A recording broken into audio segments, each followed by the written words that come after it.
Pues muy buenas tardes, días o noches, porque no sé cuándo va a salir esto ni en qué estado del día en España y en México. Y en primer lugar quiero agradecer sumamente a la doctora Erika Celis por su invitación. Como ella sabe y casi todos sabéis, yo no voy a decir nunca que no a una invitación que venga de México y para mí me siento extremadamente honrado por dicha invitación. Quiero también agradecer a la Sociedad Mexicana de Otorrinolaringología y felicitarles por este congreso. Es una pena que no pueda estar en Mérida, la verdad que me da muchísima pena. Es un estado que no conozco, esa zona apenas la conozco y la verdad que me da mucha pena y envidia que podáis, al menos los que puedan estar, y si es virtual todo, pues algún día nos veremos y nos daremos un abrazo. Y lo mismo también al doctor García Lara, pues muchísimas gracias por su confianza en mí para esta charla. Bien, cuando me preguntaron de hablar de algo, la verdad que yo creo que para mí empieza a ser quizás mucho más atractivo los casos clínicos porque aprendemos muchísimo de ellos. Y lógicamente voy a hablar de enfermedad de Meniere. Tengo dos casos clínicos. Uno es reciente, el otro es un poco más antiguo y está publicado. El primero, si Dios quiere, estará publicado pronto. Y voy a presentar diapositivas en dos colores, unas blancas, que serán el caso clínico, y otras con un fondo azul claro, que son, yo diría, aspectos docentes, que uno puede aprender siempre de estas crisis de vértigo.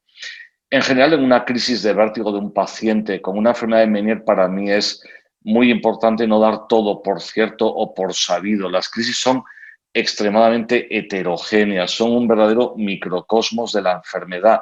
Y me parece un error histórico creer que la crisis, venga usted al hospital o venga a la clínica para que le podamos hacer una audiometría. Creo que la exploración vestibular hoy en día, también realizada por prácticamente todos los especialistas, nos va a dar una información muy precisa.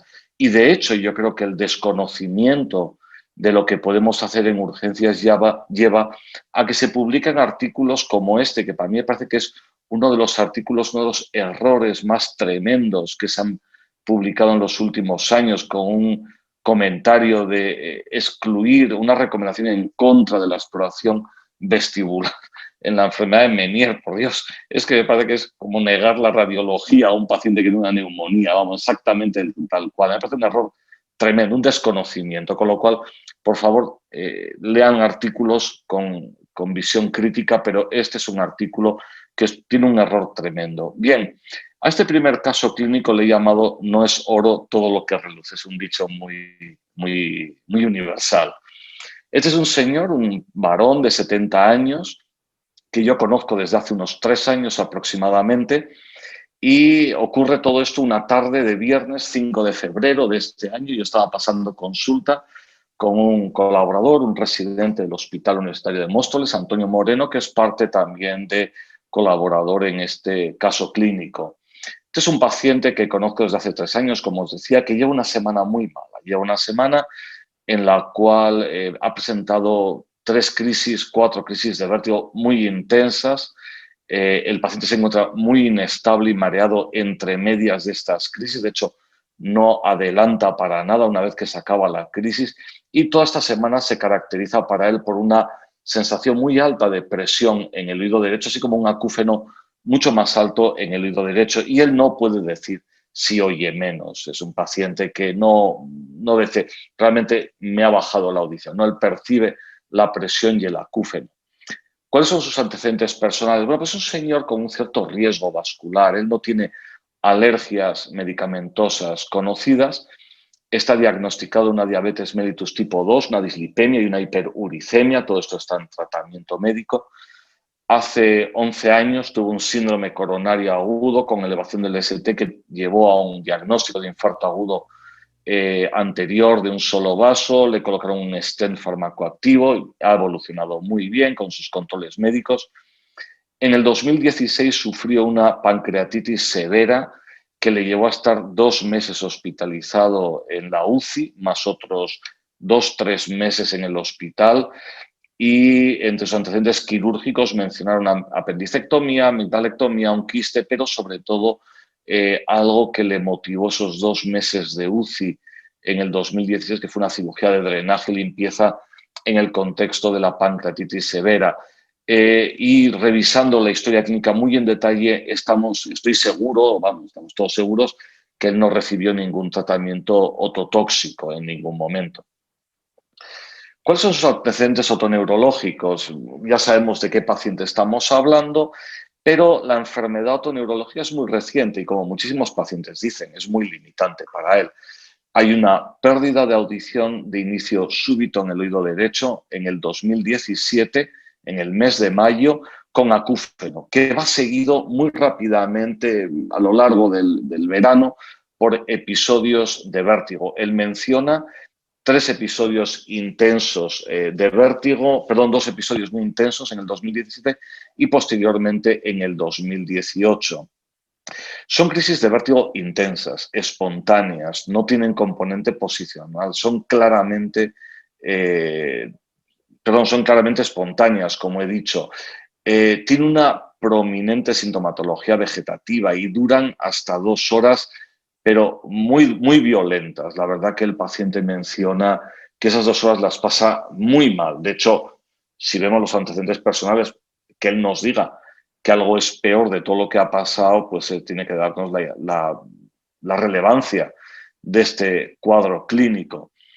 Él no menciona cambios en la audición durante estas crisis, pero sí nota una intensificación del acúfeno y de la presión en el oído derecho.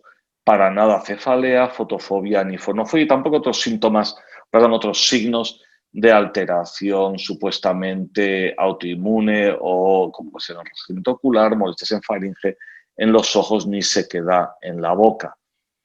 Es cierto que entre las crisis él mejora y mejora muy bien, o sea, es un señor activo profesional, desde el punto de vista profesional, y no mantiene ningún grado de inestabilidad, se encuentra muy bien. Es un paciente que pasa del malestar mayor a una sensación de normalidad perfecta.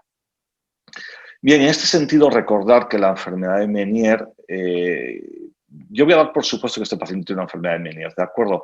Hablar del diagnóstico diferencial más adelante, pero nunca olvidemos que la enfermedad de Meniere exige esa triada o tetrada, lo que queramos utilizar, vértigo, hipacusia, acúfenos y presión, que tienen que evolucionar de manera simultánea. Pero en su inicio no es así. De hecho, lo más normal es que entre la pérdida de audición y las crisis de vértigo pasen unos meses, porque casi siempre empiezan por pérdida de audición. Pero en general, y este es un magnífico artículo de Robert Gurkov y de su grupo, solo aparecen simultáneamente todo de la nada en el 20% de los pacientes. Son pacientes que de pronto dicen, en un determinado momento de mi vida, he notado pérdida de audición en un oído, acúfenos en ese oído, y estos síntomas fluctúan asociando presión y con crisis de vértigo. El resto, en el 80%, puede aparecer mucho más tardío. Y de hecho hay un grupo pequeño, un grupo que no es pequeño, un 26%, que hasta pueden separarse 5 años. A mí esto me parece muy peculiar. Yo siempre he considerado que la tardía era más de 2 años y no tanto de 5 años. Pero bueno, en esta serie es una serie clínica muy reciente y con muy buen criterio diagnóstico, se habla hasta de 5 años. Bien, ¿cuál es la exploración clínica de este paciente? Pues la exploración otoneurológica es muy parca. Hay un seguimiento sacádico que yo creo que asociaré siempre a sus antecedentes vasculares. Y la exploración otoneurológica es normal, excepto que aparece, como es lógico, un nistagmo izquierdo al aplicar vibración sobre ambas mastoides. Podríamos decir que también sería un nistagmo de agitación cefálica. Si no tuviéramos la oportunidad de hacer vibración, sería un nistagmo de agitación cefálica. Pero en este caso yo utilizo la vibración mastoidea, 100 hercios en las 2 mastoides y en el vértex, y congruente en todas las posiciones, con mayores velocidades o menores en alguna de ellas, pero es un nistagmo izquierdo. La exploración auditiva muestra esta pérdida de audición en el oído derecho, pantonal, moderada, con una discriminación del 64%. Y como veis en el V-HIT, hay un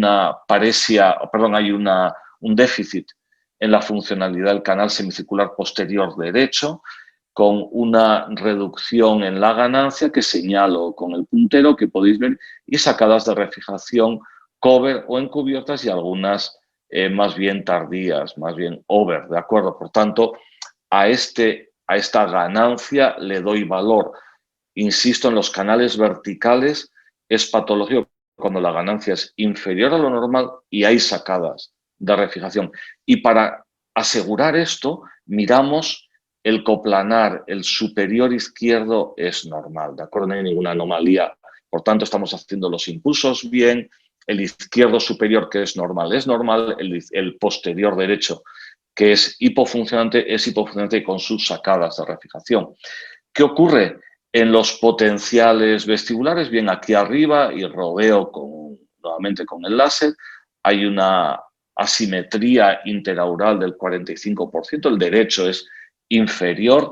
En cambio, los potenciales oculares, que tiene una edad el paciente en el que ya están a punto de desaparecer, pero en este caso ahí los veis casi muy bien marcados, son normales, son simétricos entre los dos oídos. A este paciente le pedí una resonancia magnética y sobre todo con el protocolo Hydrops, que también me cubre para otras patologías en el ángulo y en la fosa posterior. Y aquí os presento el oído derecho y el oído izquierdo, y lo que tenemos es un Hydrops severo coclear y vestibular en el lado derecho. Este sería el vestíbulo, está ocupado todo por endolinfa y fijaros, esta es la rampa basal, la que marco con el láser, en la que vemos, solo vemos negro, solo vemos endolinfa, apenas vemos perilinfa, aunque, bueno, un poquito remarcado si se puede ver, ¿de acuerdo? El lado izquierdo es normal, insisto, esta es la visión de un hidrops coclear y vestibular severo en el oído derecho. Bien, ¿qué diagnóstico diferencial planteo en este paciente? Si soy muy estricto, sería una enfermedad de Meniere probable, porque él no menciona la fluctuación auditiva, pero, y sobre todo no tenemos un registro gráfico audiométrico. Pero sí que es verdad que en virtud de la crisis que vamos a ver luego, sí que ha habido una fluctuación auditiva, con lo cual en ese momento será un diagnóstico probable y luego será un diagnóstico definitivo. Pero fijaros qué curioso, y para eso remito a este esquema de la derecha.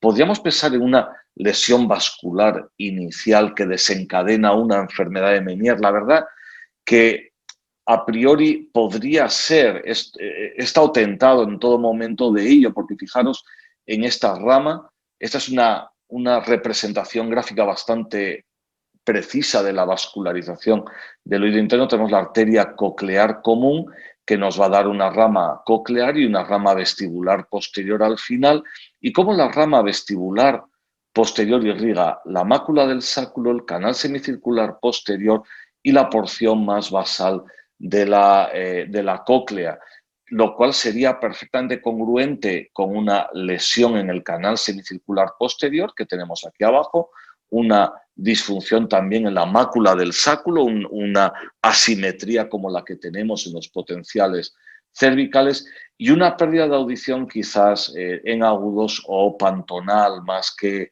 en graves, ¿de acuerdo? Por tanto, en algún momento me planteé la posibilidad de este diagnóstico diferencial, pero desde el punto de vista evolutivo es muy difícil pensar que si esta crisis ocurre en el año 2017 y en el año 2018 tenemos una imagen de hidrops de este calibre, es muy difícil justificar que hemos pasado de esa lesión vascular que ha inducido un hidrops endolinfático, cuestión que es perfectamente explicable, pero es muy poco tiempo para explicar ese grado tan tremendo de hidrops. Pero bueno, ahí lo hemos tenido en el diagnóstico diferencial, yo creo que es una cuestión a tener en cuenta. Y estos son los criterios de la Sociedad Barani sobre enfermedad de Meniere. Todos los conocéis perfectamente bien. Fijaos, en la enfermedad de Meniere probable pide síntomas orales fluctuantes, hipoacusia, fenotaponamiento, pero no tenemos el registro de la audiometría, ¿de acuerdo? Y en la forma definida exige que sean frecuencias bajas y media en algún momento, en alguna crisis. Por tanto, es un paciente que está muy en el intermedio de los dos diagnósticos. Bien, Yo no voy a negaros que tengo una cierta aversión a las clasificaciones, nunca me he sentido cómodo. Yo he utilizado la Academia Americana con mucho, bueno, con mucha tranquilidad y muy a gusto durante muchos años, pero no cabe duda que no cumple, no valora la duración de la enfermedad, no, le falta criterio de agudeza o de actividad, como son los días desde la última crisis, y yo para las formas atípicas siempre he utilizado la clasificación japonesa, que me ha gustado siempre mucho, y de hecho es un artículo próximo que va a salir, es utilizando esta clasificación que aparte tiene la forma típica tiene estas dos formas, que puede ser vestibular o coclear, y la vestibular o vértigo recurrente con hipoacusia neurosensorial o sin hipoacusia neurosensorial. En cambio, la forma coclear pues, es con una crisis de vértigo, con inestabilidad o sin sintomatología vestibular. De hecho, nuestro paciente podría estar perfectamente en este grupo, en la forma atípica de enfermedad de Meniere vestibular con, por tanto, episodios de vértigo recurrentes con hipoacusia neurosensorial fija.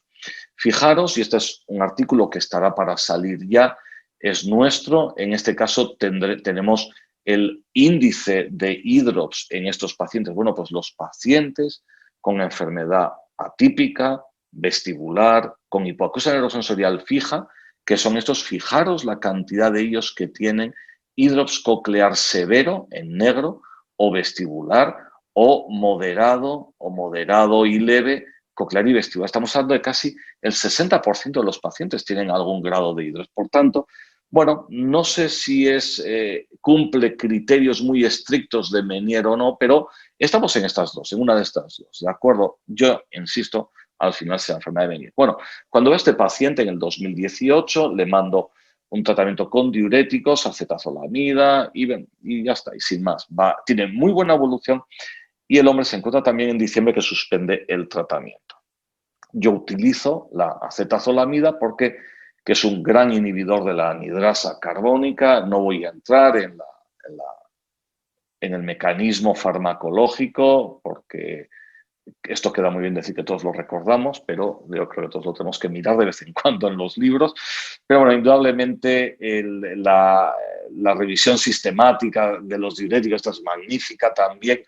Bueno, pues habla de unos controles relativamente satisfactorios, 40, 70%, pero ya sabéis que no existe un buen estudio sobre diuréticos y enfermedad de Meniere, excepto alguno muy ocasional y muy marginal. Pero en realidad no tenemos una buena definición, no sé, salvo que en México sí que hay algunas publicaciones, me parece que ha habido mucho interés. Incluso recuerdo, si mal no recuerdo, fue el doctor Corbera el que publicó un gran artículo de los años 70, alguno lo recordará en el lugar. Y luego, pues los tratamientos intratimpánicos, que también han sido trabajos iniciales y que todos hemos seguido a posteriori, pero en el tratamiento médico los diuréticos sí tienen su eficacia. Bien. ¿Qué pasa el día 5 de febrero? Estamos en el año 2021, en plena pandemia.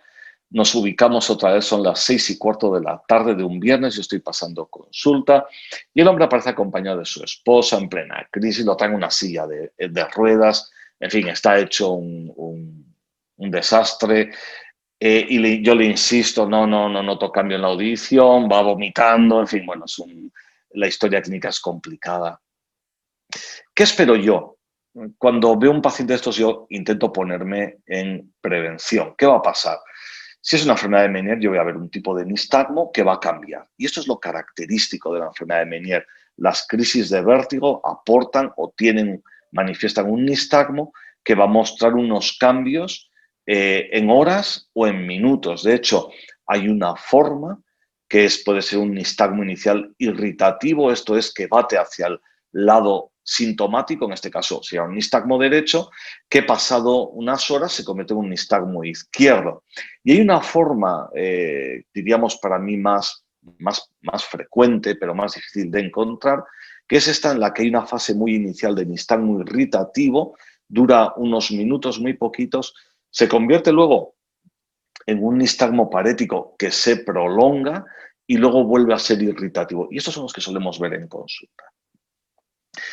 ¿Qué explica el nistagmo? Bueno, pues esto es una hipótesis, perdón, que es una hipótesis clara. Hay una primera fase de intoxicación potásica, por tanto, estamos partiendo de una ruptura, la teoría de ruptura de membranas, sale la endolinfa, y una fase de daño en la terminación nerviosa o en probablemente la terminación nerviosa, en efecto irritativo, por tanto es un nistagmo hacia el lado problemático, en este caso hacia el lado derecho. El daño, la intoxicación se convierte en daño celular, por tanto hay un nistagmo parético, esto es, va a batir al lado sano y se pone en marcha rápidamente un mecanismo de adaptación central que lógicamente va a aportar un nistagmo contrario. Y si los dos nistagmos coinciden en el tiempo, ese nistagmo va a desaparecer. ¿De acuerdo? El doctor Jacobino ha presentado un caso recientemente muy interesante en el que hay un paciente con un nistagmo horizontal y vertical hacia arriba que le explica por un aumento de la presión utricular, en fin, y luego toda la alteración en la funcionalidad del conducto semicircular horizontal. Pero yo quería explicaros esto, porque, como veis, vamos a suponer en caso teórico paciente con una enfermedad de Meniere del oído izquierdo, hace una fase inicial de nistagmo izquierdo, el irritativo, se sigue de un nistagmo ya más bien parético, destructivo, derecho, y una de las primeras hipótesis es que el cerebelo, nuestro sistema nervioso central, aporta un nistagmo de dirección contraria, con lo cual, si sumamos dos nistagmos de dirección contraria, el efecto es que desaparece el nistagmo. Pero claro, puede ocurrir que el nistagmo que viene de nuestro oído patológico vaya declinando y el de adaptación no ha desaparecido. Por tanto, si a la adaptación rápida le añadimos una restitución del oído sintomático, vamos a ver, por tanto, ese tercer nistagmo que va a batir hacia el lado de la lesión, en este caso hacia el lado izquierdo, en este caso del ejemplo. Por tanto, esto es una explicación que a mí me parece bastante difícil de demostrar, pero indudablemente la adaptación rápida central es un mecanismo de compensación rápido para eliminar el nistagmo. Pero en la enfermedad de Meniere, al contrario que en la neuritis vestibular o en muchas neuritis vestibulares, va a haber siempre restitución funcional. Lo normal es que haya restitución del órgano periférico. En la neuritis vestibular puede ser una posibilidad. Por tanto, eso es lo que yo me esperaba. Bien, ¿qué me encuentro con el paciente? Bueno, pues hacemos la exploración de esa manera, tenemos unas sacadas normométricas, la motilidad ocular extrínseca es completa, el seguimiento sigue siendo sacádico como siempre y no hay una desviación ocular oblicua. Por tanto, este es el primer golpe de vista. Pongo esta llamada, este artículo, porque creo que es como tenemos que explorar a los pacientes y ahí viene una muy buena clasificación y mucha metodología de exploración. Pero, ¿qué ocurre con el nistagmo espontáneo? Y esto es lo que nos deja absolutamente fuera de juego, porque nos encontramos un nistagmo vertical hacia abajo en la posición primaria, que luego vamos a ver. ¿Qué ocurre cuando mira a la derecha y a la izquierda? Bueno, pues cuando mira a la izquierda es muchísimo más intenso, pero cuando mira a la derecha es menos intenso. De hecho, cuando mira a la derecha se hace casi izquierdo. Y esto es lo que realmente primero me tranquiliza y me hace pensar, ¿no? Lógicamente, al anular la fijación visual, este nistagmo vertical hacia abajo en posición primaria y en la mirada a la izquierda se intensifican, pero en la mirada a la derecha se sigue viendo más el componente ese horizontal izquierdo, ¿de acuerdo? Y todo esto aumenta en el decúbito supino. Vamos a ver el nistagmo. Voy a detenerme. Ouch. Esto. Aquí, lo vais a ver. Esta es la consulta, siento que se ve así. Veis un nistagmo, estamos con fijación visual, vertical hacia abajo, muy tenue, cuando mira a la izquierda. Es un poquito más llamativo. Y aquí viene la sorpresa. Miramos al frente, no hay nistagmo de rebote, súper importante. Y cuando mira a la derecha, yo me esperaba un nistagmo vertical hacia abajo, lo que veo es un nistagmo izquierdo. Tiene un poquito de componente vertical hacia abajo. Entonces, este hallazgo nos deja atónitos y realmente me quedé sorprendido cuando lo estaba viendo. Veis una Yuk, nuestra enfermera, apoyando al paciente, vertical hacia abajo en la mirada izquierda izquierdo en la mirada derecha, con un poquito de componente vertical hacia abajo. No lo dudo, pero no es lo que esperaba en ese momento. Bien, hacemos el seguimiento, es un seguimiento relativamente sacádico, no es un buen seguimiento, pero bueno, indudablemente con ese nistagmo algo tenemos que encontrar. Y, lógicamente, a continuación vamos a hacer la supresión visual, vamos a taparle la vista y veis ahora mucho más intenso. Es un nistagmo vertical hacia abajo, intenso, muy llamativo. No es tan perfecto, este es izquierdo y un poquito hacia abajo, pero cuando mira a la izquierda realmente lo que hace es ser mucho más hacia abajo. Por tanto, este fue... ¿Qué nos está diciendo esto? Pues nos está diciendo que el que la dirección, el componente del nistagmo cambie es que el marco de referencia es la cabeza, es el conducto, es el oído interno o el nervio vestibular. No puede ser un nistagmo central. Voy a poner aquí, este es un nistagmo vertical hacia abajo clásico. En un paciente, fijaros, es vertical hacia abajo en la mirada derecha, es vertical hacia abajo en la mirada al frente y es vertical hacia abajo en la mirada a la izquierda. Y en este hecho que realmente se nos escapa muchas veces es muy importante, o sea, el ver si se mantiene el nistagmo. ¿Cuál es el ejemplo clave? Yo siempre busco no memorizar las cosas, sino buscar ejemplos. El vértigo posicional paroxístico benigno, todos sabemos cómo, según donde mire el paciente, el nistagmo es más vertical o es más torsional. Bueno, pues esto pasa también en la exploración del nistagmo espontáneo, ¿de acuerdo? Es exactamente lo mismo. De hecho, cuando vimos al paciente, claro, yo esperaba un nistagmo horizontal, nos encontramos el vertical. A priori, ¿dónde se te va la cabeza? Directamente al flóculo, al paraflóculo.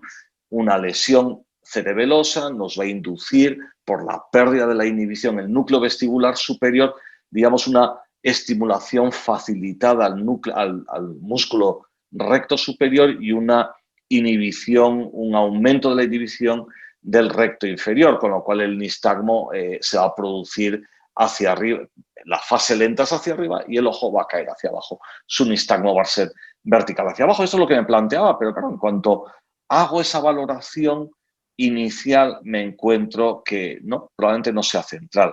Por tanto, como primer mensaje, o ya no sé qué mensaje puede ser este, cuando uno ve un nistagmo, lo que hay que hacer es llevar la mirada al plano ortogonal y ver qué ocurre.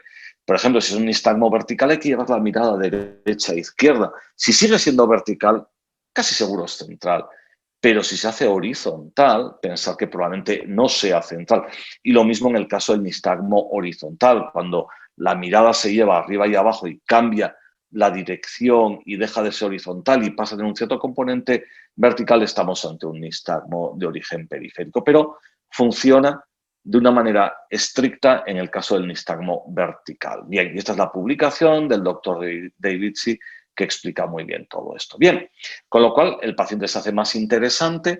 Lo que no sé es si estamos ante un cuadro central o periférico y le hago el V-HIT. Pero fijaros, el V-HIT solo le puedo hacer los horizontales y estos verticales. Cuando nos vamos a hacer el superior derecho y el posterior izquierdo, empieza a vomitar y no hay quien siga. Pero bueno, como veis, tenemos la estimulación hacia el lado derecho, nos da una ganancia un poquito más baja de la normal y un montón de sacadas de refijación.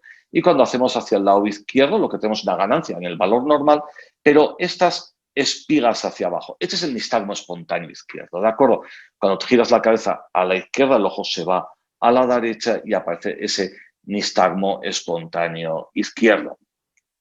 Y lo mismo cuando hacemos los canales verticales, fijaros la ausencia de reflejo en el plano del canal semicircular posterior derecho, con un buen reflejo en el plano del canal superior izquierdo, con el efecto del nistagmo vertical hacia arriba, que lo vamos a ver aquí y aquí y en este. Por tanto, nos encontramos con un déficit del canal semicircular posterior derecho y la pregunta es, ¿lo explica? Bueno, pues claro que lo explica realmente, realmente estas son las conexiones del canal semicircular posterior, excitadoras, lógicamente, las que explican el nistagmo en la prueba de Dix-Hallpike, Y, lógicamente, cuando hay un déficit, lo que nos vamos a encontrar, en este caso, un déficit del lado izquierdo, es que el ojo derecho hace una supraversión y extorsión y el ojo izquierdo hace una supraversión. Recto inferior ahora y, en el caso del ojo derecho, el oblicuo superior. Y, por tanto, lo que se produce es un nistagmo hacia abajo y hacia la izquierda. ¿De acuerdo? Que es lo que nos encontramos con este paciente. Bien, el paciente es un paciente de altísimo riesgo, con lo cual decidimos, a pesar de que esta era mi impresión, ingresarlo y hacerle una exploración neurológica por el departamento de los neurólogos, que piden una resonancia con difusión y un angiotac que no muestra cambios de interés respecto a lo que había antes. No hay un ictus en marcha, él tiene una isquemia lacunar crónica en el hemisferio cerebeloso derecho de muchos años de evolución, ya visto en una resonancia hace muchos años. Por tanto, no hay ningún cambio, no hay nada agudo, no hay nada activo, pero decidimos no darle nada. ¿Qué le damos? Corticoides. Con la diabetes que tiene la podemos liar. Sedantes vestibulares. Con la patología central, con el riesgo vascular, daba miedo, con lo cual decimos, mire, le vamos a ingresar a ver qué ocurre, a ver qué evolución, si evoluciona hacia un síndrome vestibular central o hacia un síndrome vestibular periférico. El domingo, el 6 ingresa, no tiene ningún problema, ingresa a la tarde del viernes, el sábado le vengo a ver, está muy bien, menos presión en el oído y la fracción es normal. Y el domingo vengo a verle a la mañana y me dice, noto más presión en el oído derecho desde esta mañana, me encuentro algo mareado y es verdad, estoy peor que ayer. A la tarde, cuando estaba terminando de comer, me llaman y me dicen, está fatal. Me vengo a verle y le registro, está en plena crisis de vértigo, hecho una auténtica miseria, pero bueno, los que me conocéis sabéis que no voy a dejar pasar una oportunidad como esta y le exploro. Le pongo las gafas de vídeo del V-HIT y me encuentro con este pedazo de nistagmo espontáneo derecho. Marca 40 grados por segundo, probablemente sea un poquito menos, pero esto es lo que hay. Y este es el nistagmo que le veo. Como es un nistagmo de... Esto estamos sin fijación visual, o sea que si le pongo las gafas de Frenzel la cosa hubiera sido el cuádruple, pero fijaros, nistagmo derecho intensísimo, no cambia la dirección, cuando mira a la izquierda se ve prácticamente la deriva de la velocidad de la fase lenta, es tremendo. Bueno, le hago el V-HIT, fijaros que V-HIT es un V-HIT apasionante, porque está el canal horizontal, fijaros, están sesgados por la velocidad de la fase lenta.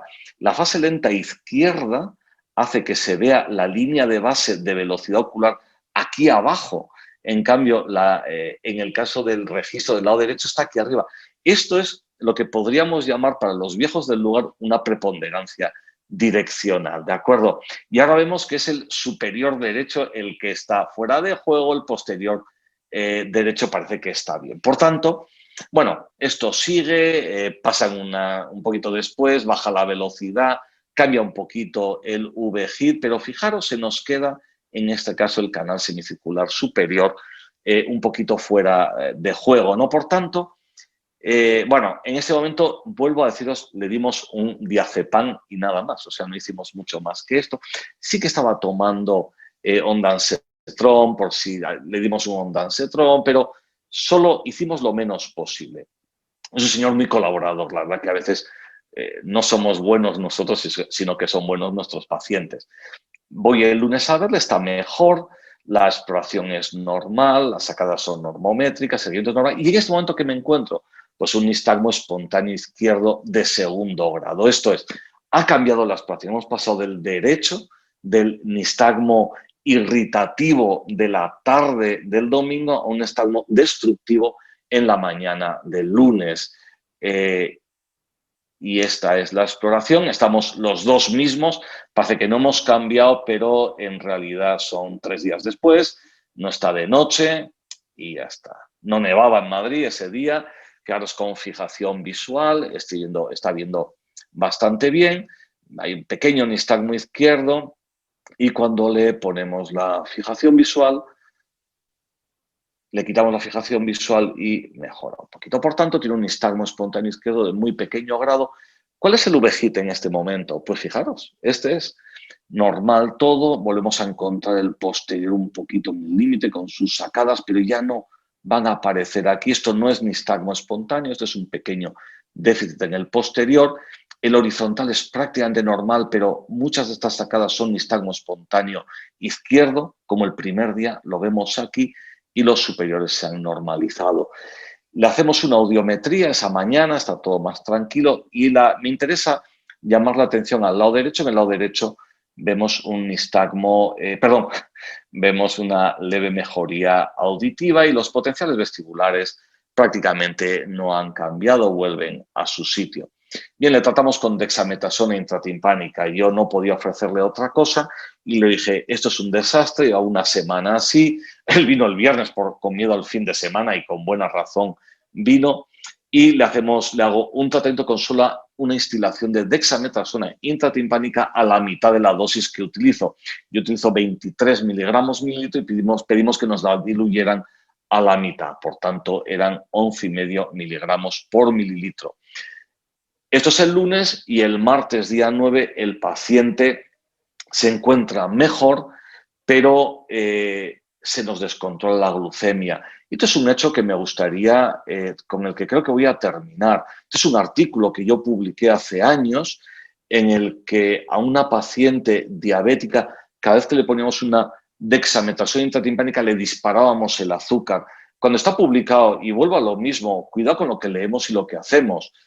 Yo he tenido la suerte de trabajar con un endocrinólogo que firma el artículo, Javier Salvador, que él siempre me decía, mira, Nicolás, los diabéticos absorben los corticoides casi por ósmosis. Tú pones un bote de cortisona y lo absorben directamente y ya. Pasa lo mismo, si hacéis controles de glucemia a los pacientes con dexametasona intratimpánica, vais a ver que de vez en cuando se dispara la glucemia y eso hay que controlarlo. No me valen las publicaciones que dicen que no pasa nada. Lo niego, vamos, quiero que se retracten si fuera posible. Este artículo pasó desapercibido, pero nosotros desde entonces, del año 2011, tanto en Pamplona como en Madrid, siempre que hacemos un control, un tratamiento con dexametasona intratimpánica, intentamos controlar la glucemia. Este paciente se disparó, lo mejoramos ese día y, el día 10 se fue para casa. ¿De acuerdo?